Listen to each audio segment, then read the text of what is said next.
Hello everyone and welcome to episode 136 of the WMMA 5 series here on the channel. It's Pride of C in the year 2009. It's Pride of C Worldwide 32. Toughill versus Damm is our main event. And yeah, I mean, that's a fun main event to have a women's fight be the main. Anytime you're able to do that as far as to get that division really rocking and rolling the best you can. It's always really, really cool to see. I think that has to be like the second main. Because obviously, the tournament to crown the first champion was probably obviously the first main of the women's division. But I want to say it's probably the second one. But we'll see as the pieces of mail here. It's 13 pieces. Really a lot of just extensions and team joinings and leavings, really. Kiko Tamai got extended, so did Big Nog and Gegard Mousasi, Gina Carano. Khabib has joined Red Devil Sports, so has Julia Berzakova. We did sign Cyborg Santos, so that's cool. Cyborg Santos, 18-11-1, not great. He's not ranked or anything.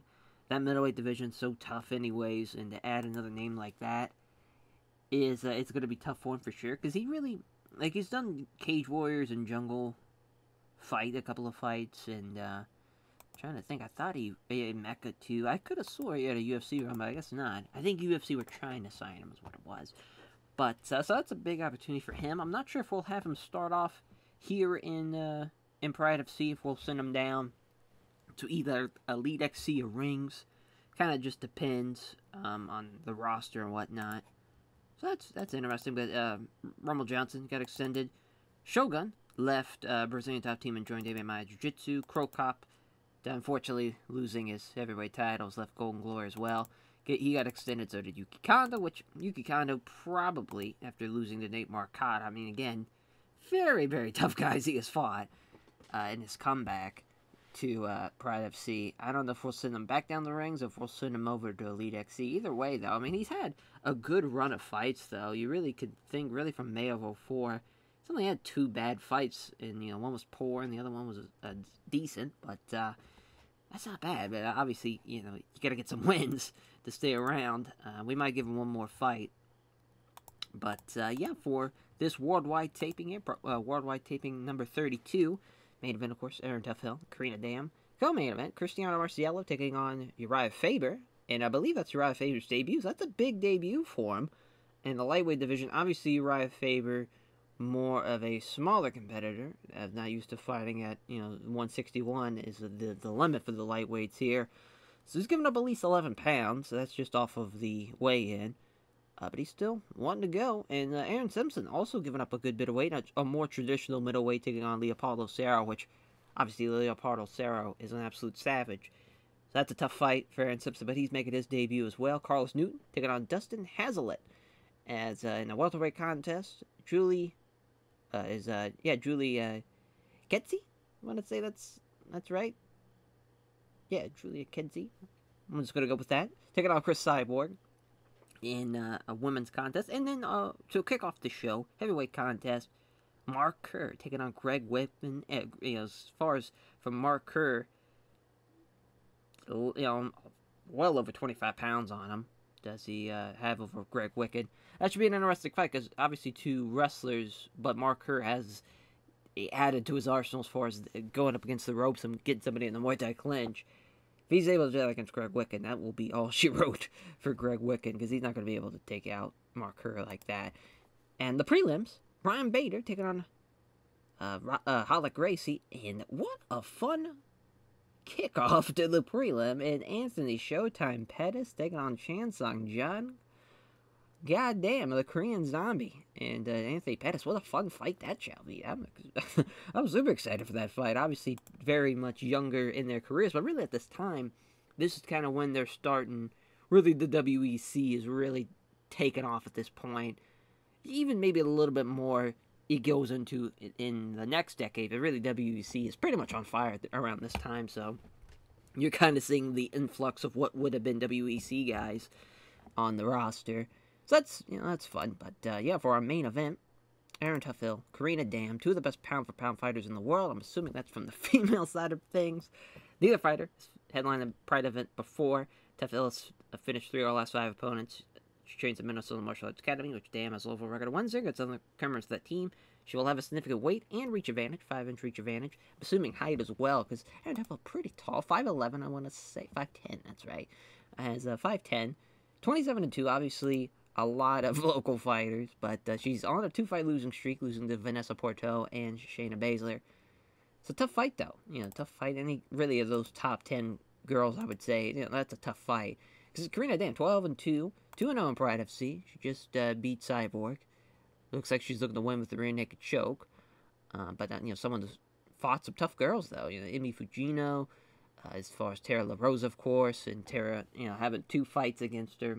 At least she didn't get finished the second time around, but still tough fights. Adriana Jenkins and Julie Kedzie, again, as far as 2 girls on the roster that she's beaten. So that's just kind of a good showing that she's definitely one of the top. She's the 3rd bantamweight in the world on the female side and the 4th featherweight in the world on the female side. So definitely up to the task to take on Erin Tuffhill. But that's a tough fight, though. A tough fight for anybody. We'll see how that one goes, though. As obviously, I would probably go with the bigger and longer reach advantage to Erin Tuffhill. I think that's going to be a big advantage for him.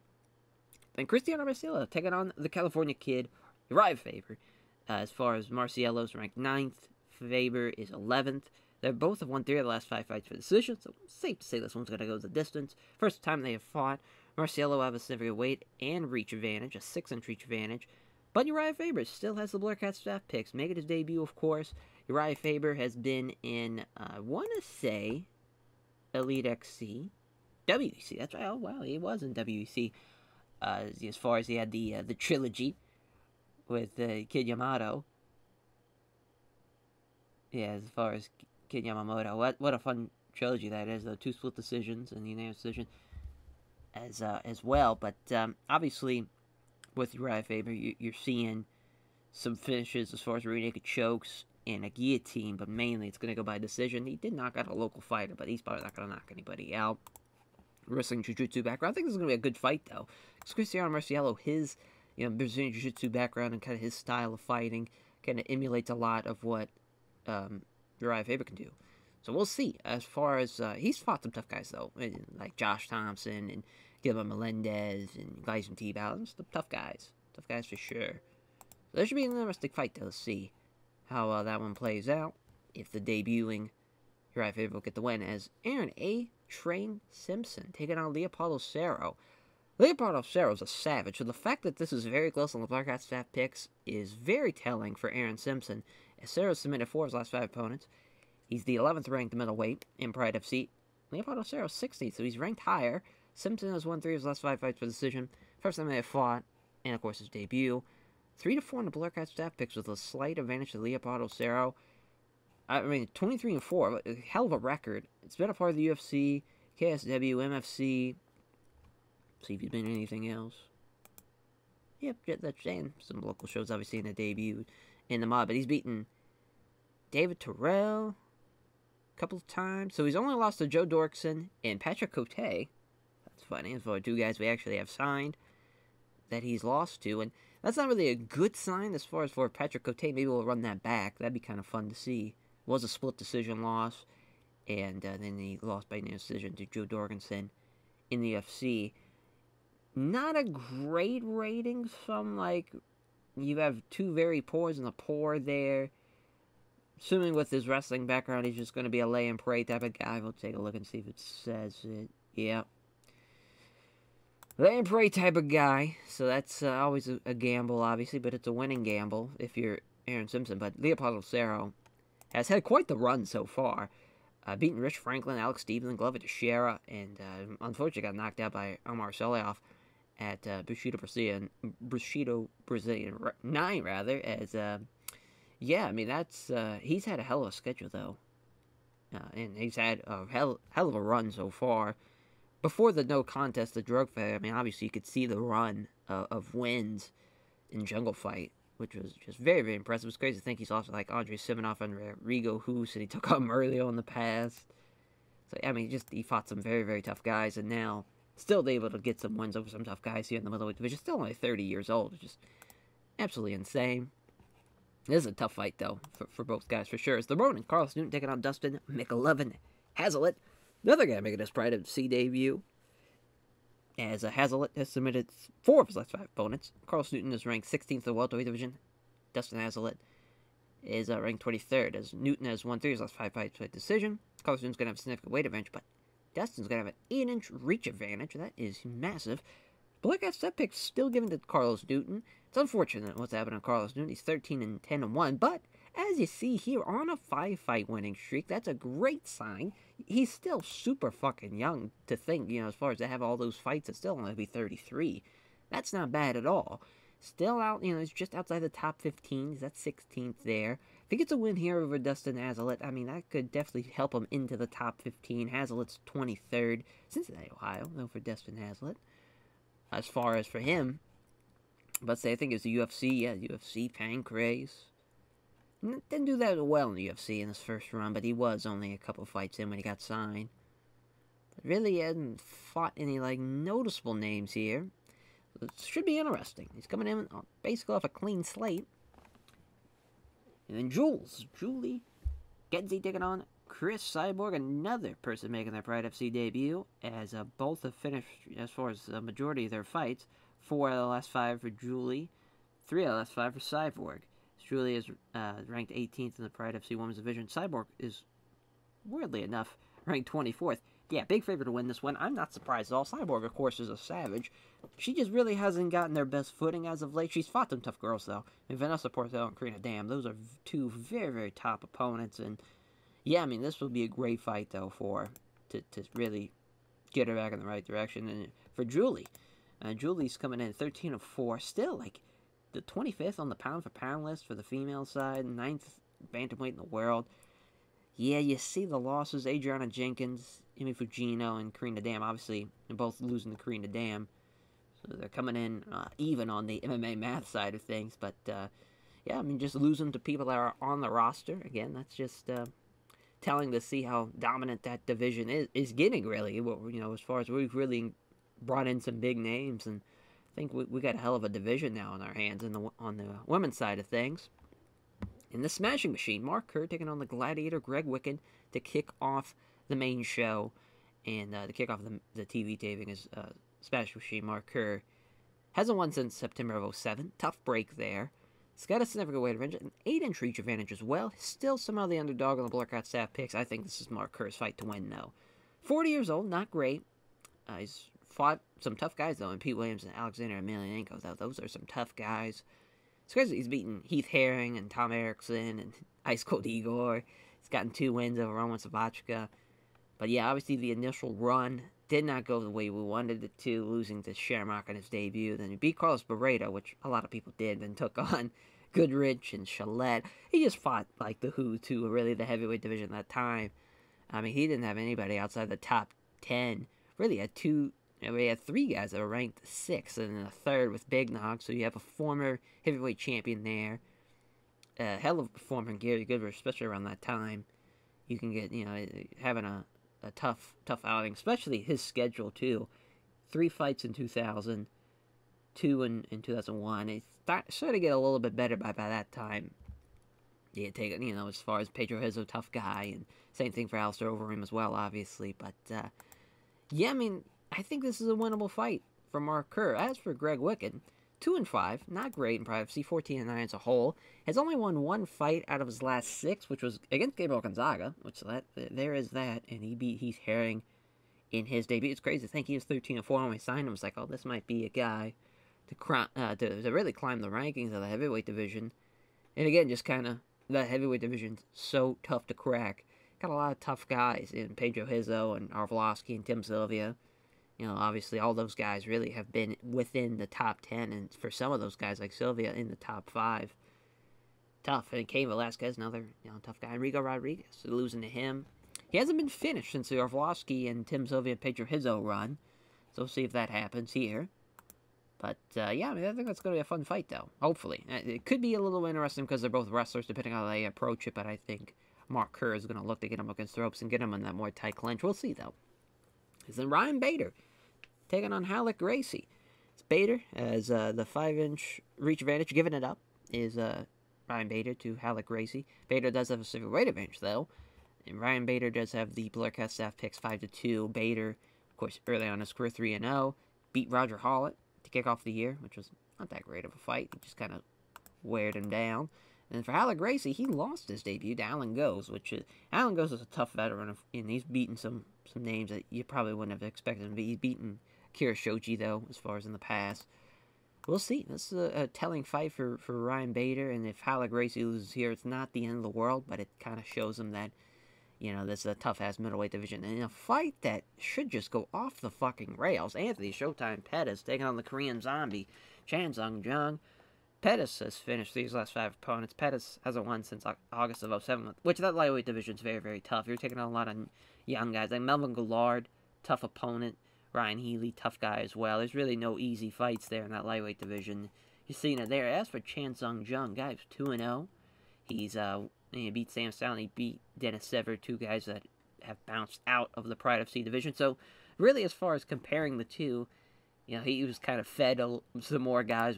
Anthony Pettis was given a lot of tough names to face, and I think it's going to do well for him as far as for Showtime Pettis to be able to take on those tough guys compared to Chan Sung Jung, but pretty close on the betting lines. -150 for Chan Sung Jung, -110 for Anthony Pettis. Of course, kickboxing background for Chan Sung Jung, and a Taekwondo background for Anthony Pettis, Milwaukee, Wisconsin. Jung, South Korea. I definitely fucked that up. Yeah, but both 22 years old. A little bit heavier as Anthony Showtime Pettis. Yuji Shimada's referee ringside judges. Here we go. There's a quick punch to the land from Pettis. Chan Sung Jung clinches with him. Now the Korean Zombie looking to muscle him against the ropes. Doesn't happen, though. Look, Pettis defending well. Trying to go for a knee strike, but Pettis again defends it well. Looking for the big knee strike. He does hit that, and now he's trying to get him against the ropes, but he's out-wrestled. Now Pettis looking for the trip. Not happening. Doesn't get it that time either. Nice knee strike to the grapple. During the grapple, rather, to the stomach. A couple of them now. Trying to muscle up against the ropes again. He's got him up against the ropes this time. Set up suplex. He's got it. Big suplex now. Chan Sung Jung. Now Pettis looking for an armbar from the bottom. That would have been big. Trying to get past this a scramble. Now he's on his back. Wow. How about that? Anthony Pettis. He stands back up. Interesting. As Chan Sung Jung misses the right hook. It's kind of a left kick to the ribs. Yeah, this is kind of Pettis, you know, as far as... This is exactly where I thought this fight would go. It took about a little bit of time to get there, but now we're seeing these guys strike as a jab hits home. Then hits him with a body kick. Chan Sung Jung still comes forward, obviously. He's this fucking zombie. He's going to keep it coming, and he's able to grab him now. He's trying to get him against the ropes. He does so. Another suplex here.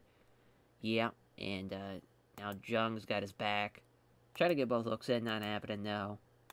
Trying for the body triangle. Not happening, though. That's a great job at Pettis. Oh, wow. And now he loses his back. Now they're scrambling. What an interesting first round.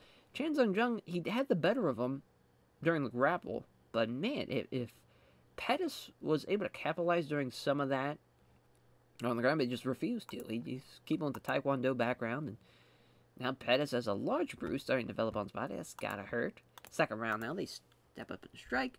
2 jabs, but misses the head kick. There's a 1-2 from Chan Sung Jung. Let's see what the Korean Zombie can do. There's a jab from Pettis. Jung avoids the body kick now.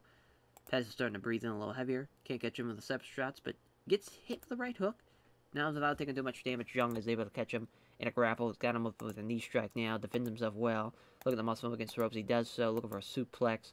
Again, Pettis can't stop it. It's got the hook back again. Trying to get the hooks in. Pettis is going to turn him over, and he does so. And they scramble back to their feet.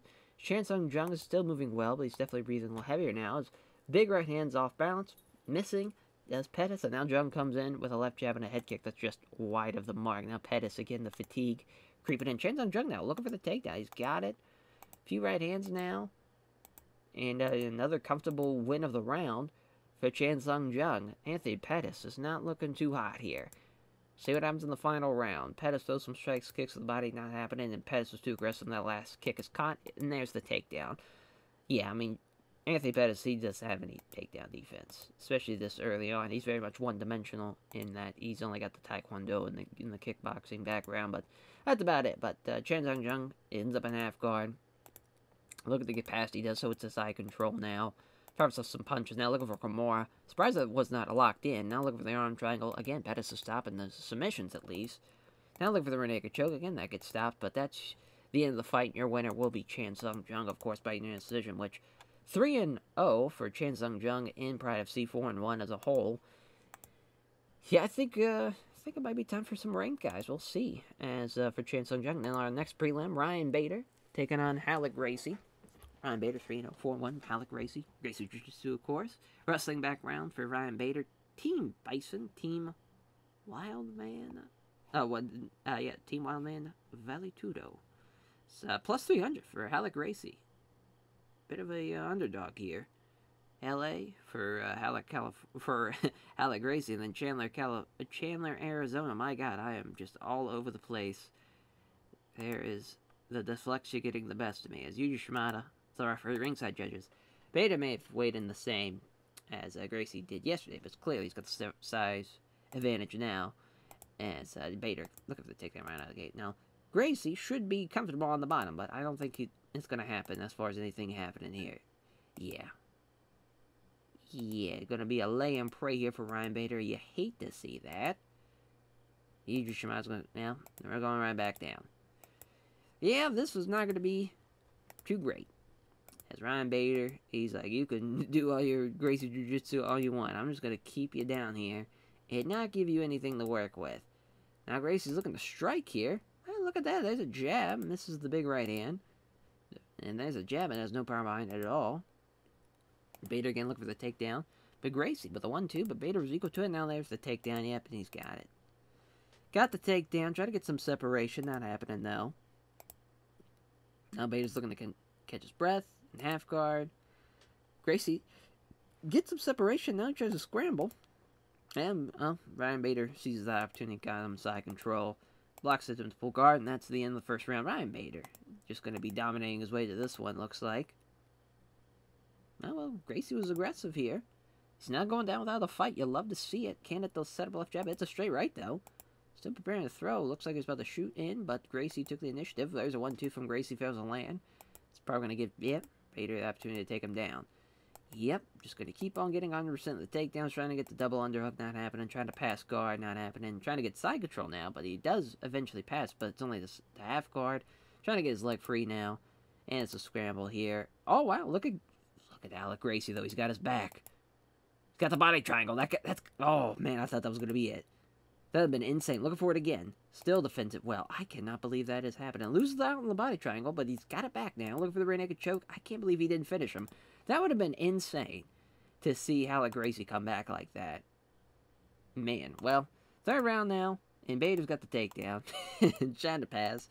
He's passing, but it's only half guard now. Keeps him guessing here, trying to sweep from the bottom, punching down on Gracie, trying to sweep now, preventing the sweep, trying to get his leg free. Can't keep half guard secure, so now it gives up side control, does Halleck Gracie. They'll look for an arm triangle, not happening. Fires away with punches, and that's the end of the round. Ryan Bader's going to win by unanimous decision, but what a shocking win that would have been for Halleck Gracie if he would have got him in that rear naked choke. Surprised he didn't, but he gives an indirect win at Team Bison, all of his serious sponsors, and all of his friends, family, supporters, gives a show of respect to his opponent, and, makes the undefeated streak continue to 4-0. So our main fight opener, the Smashing Machine, Mark Kerr, the Gladiator, Greg Wicken, 14-9, 18-9-1, Buffalo, Minnesota, Toledo, Ohio, 6'1", 260, 6'2", 225, Team Punishment, The Pit, pretty close to the betting lines, -110, plus 100. Both guys obviously wrestlers, as Iman Takawa's referee, ringside judges. Yep, giving up at least 35 pounds is Greg Wicken, and now the fight begins. They touch gloves, come together, and have the same idea. After the, let's see what occurs. The aggressor looking for an underhook now, looking for the takedown, not happening. Tries to get him up against the ropes, he does so. Trying to get him up against the ropes, but look at Greg Wicken, though, does reverse it. Didn't think that was going to happen, and now we're just going to keep going back and forth. Now there's the smothering, a couple of punches now. This is what I expected from Mark Kerr. Iman Takawa was going to smartly separate him. Kerr again, down in position. Again, got him up against the ropes. If he can get him in that Muay Thai clinch, that'd be tremendous, but it's not going to happen. Looks like he's just really trying to just wear him down, which I don't blame him, but I would love for him to try and finish the fight. Kerr reverses it, gets back into control, but the referee's going to stop it again. which they're just going to go right back. Well, never mind. It's going to be a takedown attempt. Well, Wiccan doesn't allow that to happen as... Oh, wow, it's trying to turn Kerr slightly, create enough space to break free of the grapple entirely, but they're going to just come right back together. As Kerr's got a good grip here, still can't get the takedown. Wow, as Kerr again aggressively is the dominant one, trying to get him against the ropes. He can't do it though. Greg Wiccan doing a good job of maintaining control now. Now he's got him up against the ropes. Let's see what happens here. Next minute or so, they hit each other short punches. Wiccan trying to smother him, but Kerr reverses it. And now Wiccan reverses it again. They're just going to kind of trade back and forth. It's a grueling grappling contest again. And to end out the round. Interesting round, because I think Kerr did a little bit more, but it's very, very close. I mean, Wiccan did stuff the takedowns. That's a tough one. That's a coin toss one, as far as who won that one. As Mark Kerr is the aggressor in the clinch. He's trying to wrestle Wiccan up backwards up against ropes. He does so. He's got him up against ropes now, using tight body-to-body control. Kerr is slowly wearing him down. Grueling grappling contest again. Wrestles him up against the ropes, tries to keep him up against the ropes, but Kerr reverses it. With the fighters having been stuck against the ropes for quite a while now, the referee then brings him back to the center, starting to slow down now as Kerr, as is Wiccan. Clenching up here, trying to jock for position. Kerr's got the aggressor again, can't get them down. And then, again, Kerr fights it off and looking for another takedown. He's not going to take him down. It's just not going to happen. I respect him trying, but it is just not going to happen. Now a couple of punches up against the ropes. Kerr's just being too good. Now they keep reversing each other against the ropes now. Yeah, another one that's very, very close. Again, you know, Wiccan stuffs the takedowns, but Kerr lands a little bit more shots. This has been pretty telling. As hopefully we get an exciting round. I doubt it, but you never know. As a final round here, he's got a clinch. Trying to get him against the ropes, but Wiccan stops it. Now got the underhooks now. Kerr gets him with the slam. Beautiful Greco-Roman slam there. Slams him down on the mat. Now looking for side control, but immediately here comes a scramble. Wiccan manages to come out on top. How about that? And there's a short knee strike to the head. Oh, man. Another one. Clearly hurting him now with some big right hands. My God. How somehow Mark Kerr now surviving. There's a nice job. There's a nice float over there. Now he's got his back. Too slow to keep him on his back, though, so he gets back up. It's behind back control. Now Wiccan looking to maybe take him down. Not happening. Tremendous job by Mark Kerr to survive that. I cannot believe that, though. Greg Wiccan now breathing very, very hard. Minute left in the round. Minute left in the entire fight. As he's got him up against the ropes here. A couple of short punches to the side of the head. Yeah, that's the end of the fight. Interesting, because really Wiccan, that entire fight, I would say, dictates on who you think won the fight. I think really Greg Wiccan stole that fight with that third round. We'll see how the judges think, though. Yeah, I think they got it right. I know Mark Kerr probably won the first and second round, but when you think of it as an entire fight, Greg Wiccan had the closest chance of finishing him there in the third, and had the, you know, as far as he probably did the most damage and all that jazz. He landed more strikes, barely, but he still landed more strikes. I know Kerr had the takedown, but I don't think it's going to be enough. It was a good win. Good win for Greg Wiccan, and yeah, Mark Kerr probably going back down the rings. As Greg Wiccan thinks they're connected to Team Punishment, probably going to prepare for the fight, and his sponsor supporting him financially. He wants to fight Cain Velasquez. What an idiot, because you will lose that one again. I don't know why you're wanting to fight him again. As Julie Kedzie taking on Chris Cyborg here, as Jules taking on Chris Cyborg, 13-4, 5-2, Greenwood, Indiana. As 5'10", 145. Not very rarely do we see someone bigger than Cyborg. The Fight Factory for Jules, a Jiu-Jitsu Taekwondo background. That's good little combo there. But plus 390 on the betting lines. Not a good sign. I think, you know, Cyborg will dominate. We'll see. Yuji Shimada's our referee. Ringside judges. They engage, and there's a wicked right uppercut to knock down Jules there. And looking for the finish. Not happening, though, as Jules is already back up. She's off dark with a jab. Connects with the right hand, though. It's a good one, too. Already, this has been the fight of the night, it seems like, as they stand and trade in the center of the ring. Neither fighter can land a good shot, though. Again, nothing really comes of it. There's a left hand from Jules. Punch out of a flurry of a checked low kick. Moving in and out of range. Cyborg looking for a body kick, but it comes up short. Jules misses the right hand. Yeah, Missing the right hand, they come together and strike. Missing the right hook, leaves so on for a counter with a spin kick to the ribs. Good job there by Cyborg. They're standing and trade, nothing really happening. Cyborg's trying to get her into the pocket. She does so. Does a triple opponent with a combination with a high right head kick. That's interesting. As dodging the right hand and counterattacks with a kick to the leg. The Cyborg, they meet in the center again. It's off target with a jab, but nails the right hand. 2 out of a flurry of 3 punches as well. Off target at the head kick though with Cyborg. Another kick to the legs. Off target with a jab. There's a leg kick. Or there's a kick to the body, rather. The left body kick. Cyborg counters the roundhouse kick with a quick left jab and a good right hand. There's a jab. Misses the big right hand, or the big right hook, rather, to the ribs. As Jules scores with a quick kick to the lead leg, though. This has been a very interesting fight. As Cyborg dodges the right hand, counterattacks with a kick to the lead leg again. Neither fighter can land anything now. Now Cyborg's looking past the right hook, attempting counters to the left jab and a low kick that does not connect, though. Standing trade in the center of the ring. Nothing really comes of it, though. And Cyborg now acknowledging some instructions. Minute left in the first. There's a jab, but is wide of the mark on the head kick again. There's a left jab, but doesn't connect to the right hand. Come together, nothing really comes of it. Moving in and engaging, missing the big right hand, allowing Cyborg to counter with a jab and a right hand that narrowly fails to connect. Yeah, I mean, Jules is getting outstruck badly here. But she's surviving. She got knocked down right out of the gate, but was able to bounce back, at least survive. Cyborg definitely won the round. So we'll see what happens in the second, though, as sitting past the hook with a quick left from Cyborg. She's moving well, but it's definitely breathing a little heavier now. There's a left roundhouse kick to the body from Jules, and there's a jab and a powerful right that lands clean. Another knockdown. Will she finish her this time? No. Jules is right back up again. As she's off target with a jab, another kick to the leg. And there's a quick flurry of 4 punches, and 3 of them land, and then lands the head kick, which I'm surprised did not knock her down. And there's another superb head kick. This time she knocks her down for the 3rd time. Trying to finish her again. I cannot believe Jules has not been knocked out. She's been fighting, though. She's a fighter. Doesn't connect with the left jab, but scores the right hook. They stand and trade the center of the ring. Nothing comes of it. I cannot believe this. There's another wicked right uppercut. And finally, Jules is knocked out after the 4th time hitting the mat. It's her final time. But my God, what a fight, though. These 2 women beat the shit out of each other. Hell of a fight. And that's probably going to be the fight of the night. I don't think anything's going to beat that, to be honest. That was really, really good. Fun fight. As Cyborg praising her team, our very responsible of my friends came out supporters praising Jules for her skill and toughness. Yeah, she definitely deserves that. She's a tough cookie to crack. It's pretty close on the betting lines here between Dustin Hazlitt and Carlos Newton. -130, -140. No wimps. Team for Dustin Hazlitt. It's a jiu-jitsu background for both guys.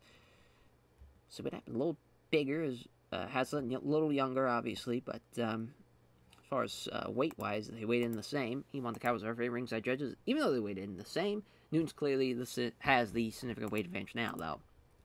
Hazlitt trying to clinch, looking for the takedown, not happening. Newton now looking for the trip, and it's a beautiful trip. Throws a few right hands now. See what happened. They're still throwing some right hands to the body now. Just going to kind of lay and pray, maybe just throw some strikes just to throw them. Yep. Took up a lot of time, about 5 minutes of the first round. Looking for the trip again. Hazlitt, but it gets blocked, and Hazlitt goes for it again. Newton now, is he 2 for 2? Yes, he is on trips, so that's not a good sign for Dustin Hazlitt. As fires off some punches now, arm throwing with great force. Throws a few strikes again. Looking for Kimura. That would have been big. That would have been a big finish. Stands him up with about 1:50 left. Seeing his opponent about to shoot in. Hazlitt times it well, trying to go for the takedown, not happening. Newton, though, doesn't get the takedown this time at least. Looking for, they just keep on fighting for the trip. Newton gets it this time, and there's some short elbows. And he gets pushed back, and now just wanting them to stand back up. It was a good round for Carlos Newton. If you're Dustin McLovin. Hazlitt, though, you're in way over your head, and you're probably going to lose. As we'll see what happens in the second. Maybe he'll come out and looking for the clinch. Not happening now. Look for it again. Not happening again. Newton now look for the trip, but Hazlitt stops it. They're just grappling back and forth. And then Hazlitt has no answer for the trip this time. Blocks him now as it transitions. Throws a few weak-looking punches. Now it's just throwing a couple more punches to the body now. Carlos Newton really wearing him out. And that is the end of the second. Not the most exciting of fights as this one, but Carlos Newton has definitely won this fight. Hazlitt just has got to finish for me. He wants to win this one, it looks like. As looking for the trip, not happening. They just are now stuffing every takedown they can. Newton's giving the first inning starting to tire, so is Hazlitt. Hazlitt steps in, looking for to try to clinch up with him, looking for the takedown, not happening. No, Newton gets him down again. Superb outside leg trip. He's got side control fit. Looking for an arm bar. At least he's trying to finish the fight. I'll give Carlos Newton that, but it's just not enough. Now some elbows now. They're all taking completely on the arms, though. Hell of a fight for Carlos Newton. If you're Dustin Haslett, though, not a great debut at all. So, especially for how close it was on the betting lines, he completely got outclassed. Not a great fight, though. As, yeah, not great. Not great at all. Carlos Newton name checks all of his sponsors, all of his fans are going to support him. As we'd be interested to fight next, he says they'll fight whoever they put in front of him, but thinks Josh Berkman will be a particularly good contest. And now, Aaron A-Train Simpson taking on Leopoldo Cerro, 24-5, 1-1, 23-4, Phoenix, Arizona, Brazil for Leopoldo Cerro. Both guys at 6 foot, obviously a little bigger as Leopoldo Cerro. American Kickboxing Academy, aka, and Brazilian top team for Leopoldo Cerro, -150, +110. This should be a hell of a fight, though. You want the cower staying out there, ringside judges. Here we go. They touch gloves. Cerro gets the takedown right out of the gate. Looking for a leg lock. That would have been crazy if he finished them right there. Has to lean back to avoid a couple of wild swings. Look for the leg lock again. Simpson doing a good job on his back so far. I'm surprised, especially with a wrestling background. I figured he would not be adept at that. And now to scramble. Well, Cerro sees an opportunity to dive at a leg, but that's a big error from Cerro. You cannot be given that error. Well, he's still in control there. Oh my god. There's a kick to the ribs now. And Simpson's got to quickly scramble the way back to his feet. It's maybe standing up to shoot, but Simpson was the more aggressive. There's a quick 1-2. Doesn't land either below down. Cerro looking for another takedown. Doesn't happen now. Looking to get him against the ropes. As showing his ability to control his opponents. Now Cerro's able to get him against the ropes. Looking for the trip. It's excellent outside leg trip. Tried to get some separation now. The Simpson not happening. Yeah, it looks like Simpson's in the deep waters here, and he's just not able to do a whole lot. This is not good. Looking for a knee bar. That gets fought off. Knee strike to the ribs. Trying to pull guard. Another knee strike to the ribs. I mean, just getting completely outclassed. Very surprised how close this was on the betting lines, which, again, it's crazy that I thought it was a lot more exciting than what we've just seen in the last fight, but still, the audible booze. Takedown attempt here. Simpson can't stop it. Looking for another leg lock. Yeah, just not great, because I think this is just going to be Cerro throwing submissions. Probably not going to finish him with them, but if he does, then, you know, that'd be great, but I just don't think it's going to happen. I think we're just going to get a bit of a wear and tear of this fight. As a quick 1-2. Not happening, though. Cerro again with a single leg. Looking for the leg lock again. Not happening. Yeah, I mean, this is so one-sided. It's crazy. Cerro, again, takedown. 5 for 6. Looking for the leg lock. Boy, oh boy. Yeah. He had a game plan. And he fucking did it to perfection. Too bad it was very, very one-sided. The referee's going to stand him up, but it's not going to matter. You know. Simpson, welcome to Pride FC. You just got destroyed. I mean, he did nothing the entire fight. If I had to guess. Because I really don't think he landed a single punch. Oh, no, he did. He landed 5 shots. No. At least it was rated average. That could have been really bad, though. But Leopoldo Cerro, complete domination. 25th win. Dominant. Dominant performance. And that's the thing, though. That middleweight division's so tough that I don't know how Aaron Simpson's going to go. Because Leopoldo Cerro, it's crazy. He's not even in, like, the top 10.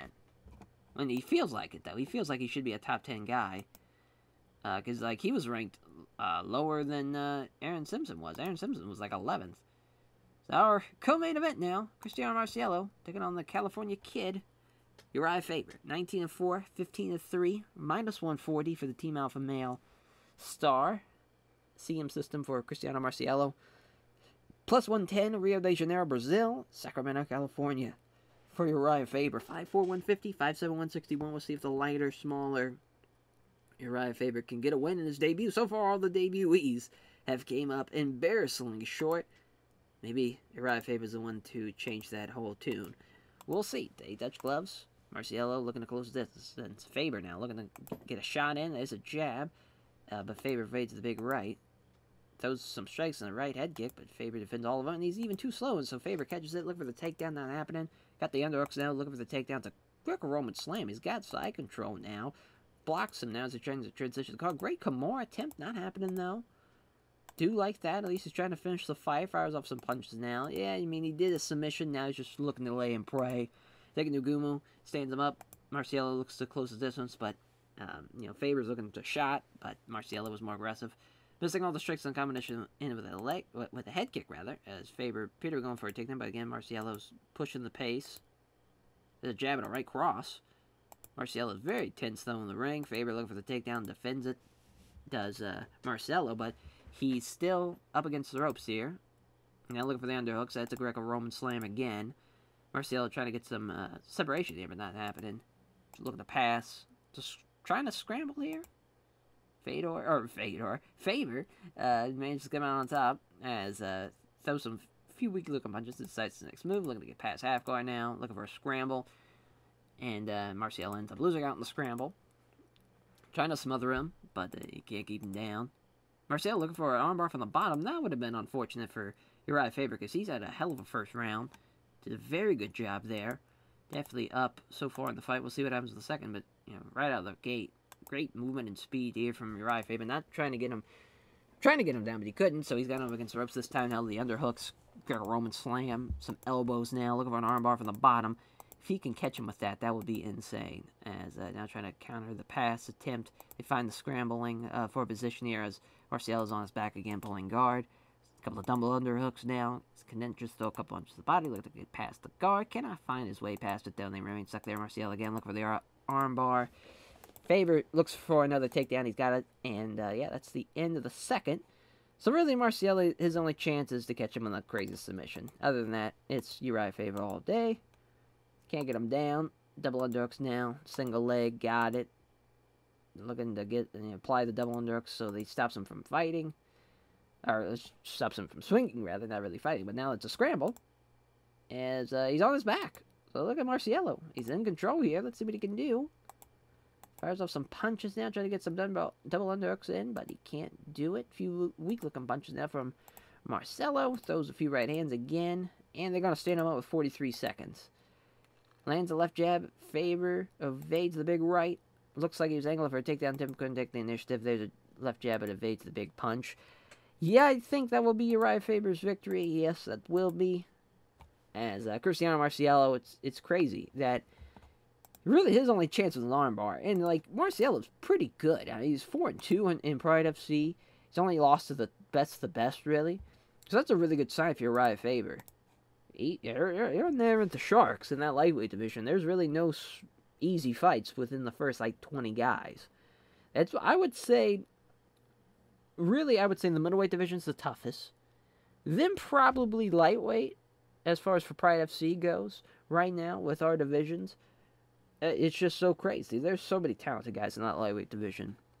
And you're seeing it here in the debut of Uriah Faber. Even a guy who's smaller, lighter, still so fucking strong is able to wrestle you down to the mat. It's very, very impressive. It gives a name check that out of Team Alpha Male, all of his very responsible, all of his fans, family, and sport. It says it was a tough fight. Gives respect to Cristiano Marcelo. And he's no doubt that Uriah Faber benefits from being interviewed, knows the value of building a name value, which, I mean, what a great debut for him, though, and the only successful debut in the entire card. So our main event, Aaron Toughill taking on Karina Damm, 27-2, 12-2. Maybe we'll have a hell of a fight. We already had a hell of a women's fight with Cyborg and Jules. Maybe we'll have one here with Toughill and Damm, but this should be interesting, though. Both have a Brazilian Jiu-Jitsu background, but Toughill has the boxing background, which I think that boxing background is going to give her a huge advantage here. She is the favorite. No surprise. Iwan Takawa's referee, ringside judges. Toughill, again, very much bigger. Got at least 6 inches on her. Fight begins. They touch gloves. Damm isn't rushing in, worried about potentially getting hit. 2 jabs hit home from Toughill. Then hits her with a spinning kick to the body. There's 2 left jabs and a nice straight right hand. Jab is wide and catches her with that right head kick. Somehow didn't knock her down or even wobble her. As Damm quickly shoots in. Great sprawl, though, from Toughill. As Toughill lands a jab, catches over the right head kick. Can't get it with the step strikes. It hits a straight right. Oh, man, Toughill just landing the heavy shots here. I can't believe Karina Damm is taking all these. Now she's missing all the strikes. Now Karina Damm moves in fast, clinches with her. Looking for the Muay Thai clinch. Out-wrestles her, though, which is insane. Got up against the ropes. Knee strike to the thigh there. Catching her with a knee strike to the thigh again. I mean, Karina Damm is... it's crazy how it's somewhat close on the betting line, but it is just years apart as far as in the fight here. I mean, it is completely one-sided. There's a left hand, Misses the leg kick, though. Damm with a jab, but there's no power behind it. There's a left hand on the right cross, and there's a noticeable gash above the eye of Karina Damm. Nice jab there. There's a left hand, and scores a leg kick. Jab hits on. There's a fast, high right head kick to the side of the head, and finally rocks her with one of those head kicks. Oh, a spinning back fist. Oh my god. Look at the finisher here. That's all she wrote. Oh, she goes for the armbar. That would not have been my first instinct there. What is going on with Erin Toughill? Look forward to, now, trying to get a triangle here. Arm triangle. Not happening again. Very surprised. She switched it up for an armbar. Should have tried to finish her right there. Cutman trying to patch her up now. As Karina Damm got fucked up that entire round. Toughill looking confident here. He connects to the jab, misses the vicious right hand. There's a left jab and a right hook to the body. Toughill starting to slow down. Damm looks like she was angling for a takedown, but couldn't take the initiative. And there's a beautiful right uppercut after can't connect to the jab. Knocks her down. Look at the finisher here. Maybe this time she'll actually finish her. Yeah, there we go. Referee's going to pull her away. Stopping the fight. Your winner by TKO will be Erin Toughill. I mean, do we do the Cyborg fight? I think that's the plan, right? I mean, I know Cyborg is a little ways away, I think, from maybe fighting her. But we have to do it, though. I think they're two of the baddest of the bad of that women's division. And that would be a very fun fight. But yeah, Erin Toughill, obviously very, very talented. As far as maybe potential title fight in the future for her. Or she'll take on Cyborg and in a hell of a fight. We'll really have to look at the betting lines there. I think would be the big thing there, as Erin Toughill gives an intro there from the Minnesota Martial Arts Academy. All of her various sponsors, all of her French, Australian supporters, as she has a lot of respect for Karina Damm, praising her toughness. Yeah, she did get fucked up. Did Karina Damm, she kept on chucking away. Yeah, I mean, the women's fights, you know, I had a feeling that the Toughill Damm fight would be pretty fun, but, you know, obviously when you have a new debut, you're really not sure how they're going to go, but Jules did very, very well. I mean, she took an ass beating in her fight and just kept on trucking. So, yeah, I mean, they saved the card. That would have been a very, very abysmal card if it wasn't for those two. And I know we're going to decrease our pop because they were not over enough in the main event, but they did a really, really good job. Toughill was even ranked lower than Karina Damm. That's very, very interesting. Same thing for Cyborg. So that's just, that's wild. Leopoldo Cero, another guy that's, yeah, we'll just kind of give it to all the people that were underdogs here. Made $2 million. Not bad for a TV taping. Not bad at all. As we will catch you guys next time for episode 137. Take care, everyone.